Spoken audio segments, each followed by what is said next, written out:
12% de aprobación, aunque no ha manifestado, digamos, la intención de participar. El estudio de presidenciables 2024 realizó 1.200 entrevistas en todo el país y sus resultados no fueron alentadores para la mayoría de los representantes de opositores al gobierno.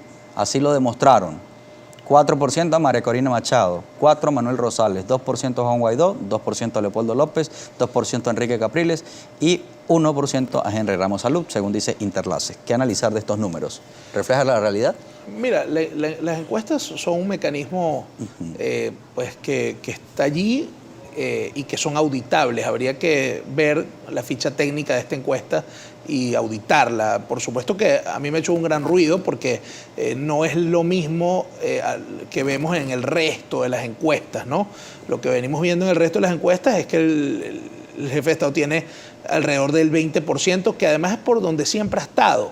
En un momento muy difícil para él estuvo muy bajo y se ha recuperado, pero no pasa rechazo del 20%. Versus popularidad, ¿no? Sí, claro, pero no suele pasar de 20% de aprobación. Por supuesto que esta encuesta que le da 37%, que no había tenido nunca en todo su gobierno, efectivamente es algo que llama bastante la atención, pero habría que auditarla, habría que ver si efectivamente Interlaces permite que hayan grupos que la puedan auditar. Pero bueno, en todo caso está allí, está bien que eso sirva para el debate, pero genuinamente la credibilidad que se le puede asignar a este resultado, mira, creo que no es muy alta. Pero bueno, si es una encuesta es auditable. Lo cierto es que el gobierno ha tenido, así lo revelan el resto de las encuestas, ha tenido un leve crecimiento, pero que lo ubica, repito, en alrededor del 20% del que nunca han pasado, donde siempre se han mantenido. Entonces, ahora, yo creo que pero más allá de eso, ¿sí es la primera opción? Bueno, sí, naturalmente, es la primera opción. Maduro como individualidad cuando lo mides con el resto de candidatos que todos tienen 4, 5, 3, pero cuando tú tengas un candidato único de la oposición, que esperemos que sea posible, pues eso muy probablemente va a cambiar. Es decir, además tú tienes 60% de la población que te está diciendo que no tiene buena valoración ni del gobierno ni de la oposición. Tiene que ser un proceso transparente también el de la oposición que genere confianza, de manera que los que apoyan a otras opciones minoritarias puedan respaldar a ese que resulta Por supuesto, electo, ¿no? Mira, fíjate, me viene a la mente el caso de colombiano. Hace unos meses tú veías a Petro con 40, 50% de la encuesta, pero es que él estaba jugando solo en el tablero, y el resto de los candidatos, incluyendo a quien luego se debatió con él la presidencia de la República en la segunda vuelta, ni aparecía básicamente en las encuestas, ¿no? O tenía muy poco. ¿Qué quiero decir con esto? Que evidentemente en un tablero donde tienes 30 personas compitiendo, el que ya anunció que está aspirando, que va solo, está solo en la partida, evidentemente es la primera opción. Esto no es algo para que nosotros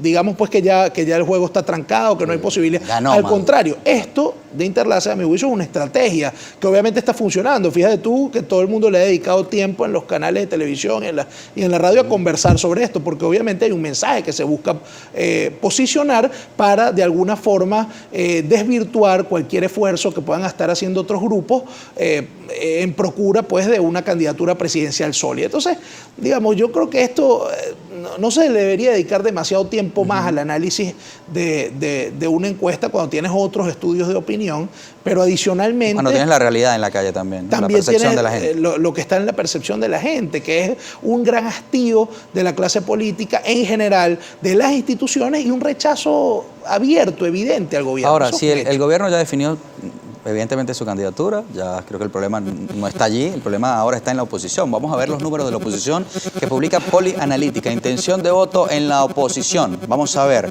Manuel Rosales, 22.8%, Capriles, 18.9%, Leopoldo, 13.6%, incluso en la condición de exilio que se encuentra, María Corina con 13%, Guaidó, sorpresivamente, con 9.5%, Henry Falcón con 4.8%, David Uzcategui, 4.1%, estamos viendo allí estos números, y otros como Juan Pablo Guanipa, Carlos Zacarí, Gustavo Duque y Carlos Prosperi con menos del 2%. ¿Qué lectura se puede hacer? Bueno, mira, eso es más o menos lo que hemos visto durante varios años. La dirigencia de la oposición, disgregada como está, evidentemente, ilimitada también de acceso a canales de comunicación con la gente, evidentemente está en una posición de minusvalía frente al gobierno y por supuesto que los mecanismos que tiene la oposición para plantear una propuesta al país, más allá de lo errática que ha sido en los últimos años, son mucho menores a los que puede tener en este caso el gobierno. Entonces, claro que tú al analizar la cantidad de dirigentes que tienes, obviamente pues recibes resultados como esos, 2%, 3%, 4%, etc. Ni siquiera sirve el cálculo de sumarlos todos. No, aquí hay que esperar que los procesos internos dentro de la oposición se produzcan, que los partidos políticos se reestructuren, como está pasando en algunos casos, que la unidad se replantee. Ya ha venido habiendo un trabajo en ese sentido, nombraron un nuevo coordinador de la plataforma. Yo creo que tiene un gran reto de comunicación política y de un mensaje claro al país. Creo que hay todavía una gran... Hay un gran error por parte de la oposición, que es que no está siendo capaz de dar un mensaje unificado al país, de dar una propuesta, una alternativa y de decir al país que es posible un cambio político en Venezuela dentro de las vías y de los cánones que establece la Constitución y que establece la institucionalidad, maltrecha como está, desconfiable como es, pero hay unos mecanismos donde obviamente pues la oposición, aunque en situación de minusvalía, tiene la posibilidad de competir y tiene la posibilidad de hacerse del poder si gana una elección presidencial. Hay comentarios de la audiencia, voy a ampliar esta pregunta de Ramón Ramos. Dice que cree que puede acordar el chavismo con la oposición para ir a unas elecciones libres, justas y verificables. Suponiendo que la oposición se puso de acuerdo, ese sueño que parece imposible para muchos, y tienen un solo candidato. Llegó el 2024 y el Consejo Nacional Electoral y el ventajismo del que tanto se habla. ¿Qué se puede acordar para que haya verdaderamente una elección creíble, no solo para Venezuela, sino también para el mundo que ha cuestionado tanto los procesos venezolanos? Bueno, todavía hay una gran...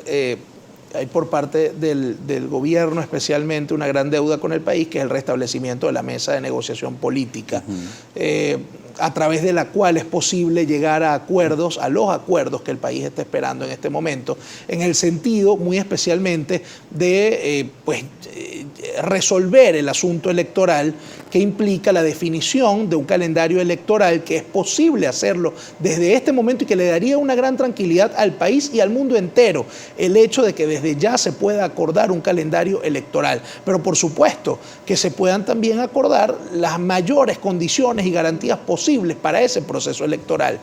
Sabemos que el proceso electoral del 2024 no va a ser perfecto, no va a ser soñado, no va a ser además arbitrado por un grupo de querubines que van a mandar desde el cielo, por supuesto que no, pero en la mesa de negociación es posible acordar con tiempo una serie de condiciones, una serie de mecanismos de verificación de esa elección. Y eso le conviene al país, no solamente a la oposición, por supuesto que necesita mejores condiciones para participar, claro, sino que también le va a dar incentivos a la gente para que vaya a votar y también le va a dar al mundo entero la posibilidad de ver en la elección venezolana un proceso confiable que le permite a cualquiera que sea el ganador.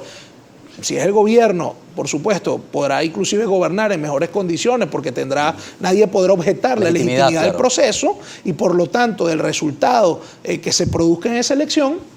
Bueno, yo creo que eso le favorece a todos. Estamos conscientes, porque sabemos en la situación en la que estamos, que no será una elección libre al 100%, pero nosotros tenemos que entender las condiciones sobre las cuales estamos y hay que luchar en ese sentido. Entonces, pareciera que ya se ha venido entendiendo eso. La oposición lo entendió porque participó en la elección del 21